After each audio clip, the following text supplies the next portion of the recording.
Thank you all for being here. We had a productive meeting, I think, House and Senate leaders. The President was very forthright.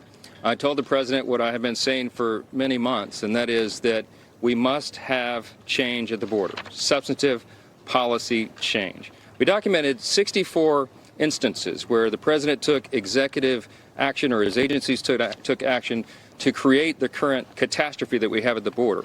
It is a national security and a humanitarian catastrophe. And I articulated that to the President in the meeting now. We understand that there's concern about the safety, security, sovereignty of Ukraine, but the American people have those same concerns about our own domestic sovereignty and our safety and our security. We have talked about the necessary elements to solve this problem. We passed our bill, and it has critical elements. It's a restoration of the Remain in Mexico policy. It is the end of catch and release. It is reform to the broken asylum and parole systems. We're not insistent upon a particular name of a piece of legislation, but we are insistent that the elements have to be meaningful.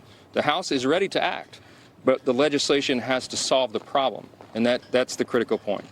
We understand the necessity about Ukraine funding, and we want to say that the status quo is unacceptable.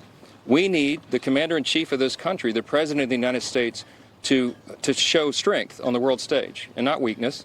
We cannot continue with the current status quo.